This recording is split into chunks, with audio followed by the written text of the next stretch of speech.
মোৰ কণমানি সন্তানটোক আইতাকৰ লগত ৰাখিবলগীয়া হৈছে। মোৰ ল'ৰাটোক মই আইতাকৰ লগত থ'ব লগা হৈছে, ইমান কণমানি ল'ৰাটো। সি বাৰে বাৰে মাকক বিচাৰি থাকে। মাকক বিচাৰি থাকে, মানে কি ক'ম আৰু। মা মা চিঞৰি থাকে। আজি মই বহুত শান্তি পাইছোঁ। এই বুলি মই আজি অকণমান হ'লেও শান্তি পাইছোঁ, এই খবৰটো আপোনালোকৰ পৰা পোৱাৰ পিছত। দুৰ্ঘটনাই হওক নতুবা এনকাউণ্টাৰেই হওক, দোষীয়ে উচিত শাস্তি পাবই লাগিব। দোষীয়ে উচিত শাস্তি পাবই লাগে। সেইটো এনকাউণ্টাৰেই হওক, সেইটো আপোনাৰ কিবা হওক, কিবাই হওক।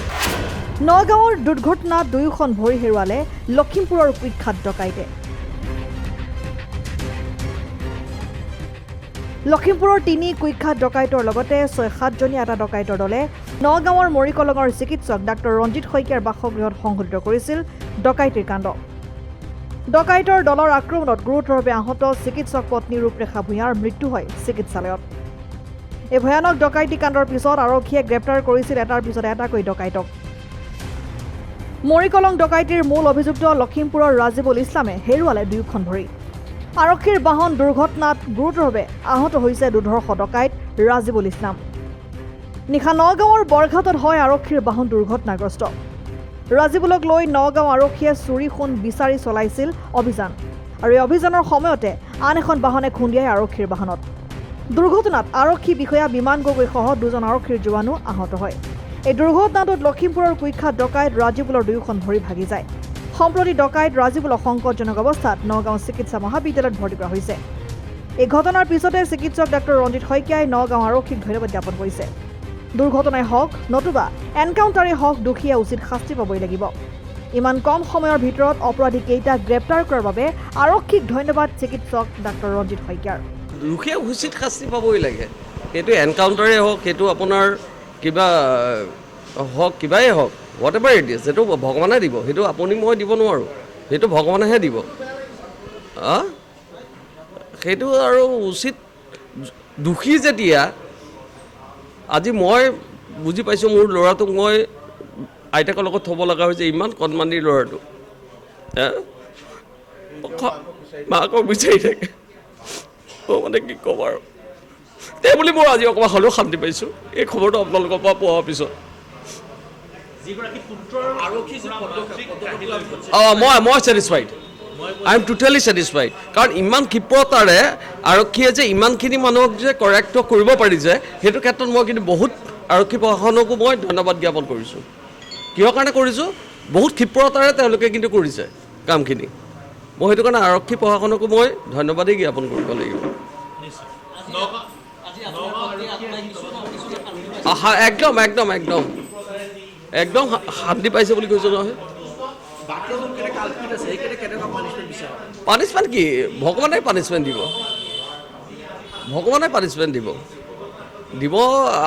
আপুনিও কাকো দিব নোৱাৰে, ময়ো কাকো দিব নোৱাৰোঁ। আমিটোতো মানুহ ন, আৰু আমি কাকো ঘপককৈ তেনেকৈ একো কৰিব নোৱাৰোঁ। কিন্তু ওপৰত এজন আছে বুলি আমাৰ চবৰে বিশ্বাস, আৰু সেই মৰ্মে আজি এটা খবৰ পাই পেলাই মোৰ অকণমান হাঁহিও ওলাইছে যে মানে মোৰ মিছেছে উচিত ন্যায়টো পাব বুলি মই ভাবিছোঁ। হয়,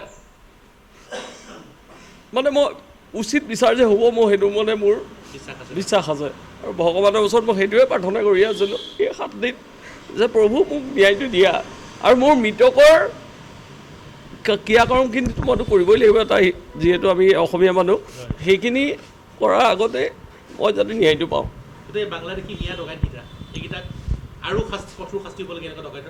ডেফিনেটলি মইতো কওঁ কঠোৰতম শাস্তি হ'ব লাগে। বাকী চবকে যোন এইবিলাক ক্ষেত্ৰত নিজে সেইবিলাকক আপুনি কেনেকৈ ৰেহাই দিব? আজি দিব, কালিলৈ উকিলে উলিয়াই দিব, আজি দিব, কালিলৈ উকিলে উলিয়াই দিব।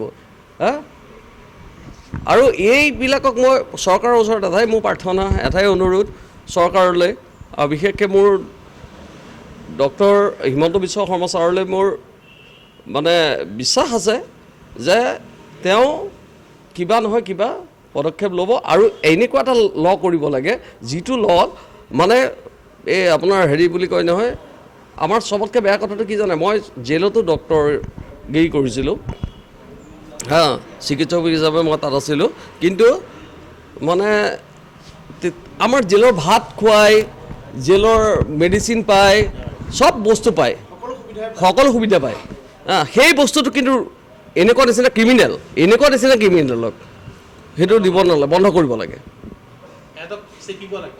একদম। মই সেইটোৱে মানে হেমন্ত বিশ্ব ছাৰক মই অনুৰোধ জনাই আছোঁ বাৰেপতিয়ে, আৰু মোৰ বিশ্বাস তেখেতেও চাগে ঘটনাটো গম পাইছে, গোটেই অসমে গম পাইছে যেতিয়া, আৰু ছাৰলৈ মোৰ বিনম্ৰ অনুৰোধ, উচিত শাস্তি পাব। News desk report, Lakhimpur live. লখিমপুৰৰ কেবি ৰোডত অৱস্থিত সফটেক সলিউশ্যন এখন বিশ্বাসযোগ্য কম্পিউটাৰ প্ৰশিক্ষণ কেন্দ্ৰ। ইয়াত বিভিন্ন ধৰণৰ আধুনিক কোৰ্চ উপলব্ধ আছে, যেনে PGDCA, Tally plus, GST, ADCA, DCA, GST, AI, video' editing, practitioner course আৰু এডভান্স কম্পিউটাৰ ছায়েন্স। ইয়াত অভিজ্ঞ শিক্ষকৰ দ্বাৰা শিক্ষাৰ্থীসকলক শিক্ষা প্ৰদান কৰা হয়। টেলি, GST আৰু প্ৰেক্টিশ্যনাৰ কোৰ্চত জব এছিউৰেঞ্চ দিয়াৰ লগতে পাঠ্যক্ৰম সম্পূৰ্ণ হোৱাৰ পিছত প্ৰেক্টিকেল ট্ৰেইনিং দিয়া হয়। কণ্ট্ৰেক্টাৰ্ছ আৰু অন্যান্যৰ বাবে ডিজিটেল ছিগনেচাৰ বনোৱা হয়। লগতে AI, advance artificial intelligence including 3D cartoon animation সম্পৰ্কীয় নতুনকৈ নামভৰ্তি চলি আছে। ক্লাছ 9, 10, 11, 12ৰ বাবে এডভান্স কম্পিউটাৰ ছায়েন্সৰ টিউচন লোৱা হয়। অধিক তথ্যৰ বাবে যোগাযোগ কৰক 7002703324 আৰু 9854189951।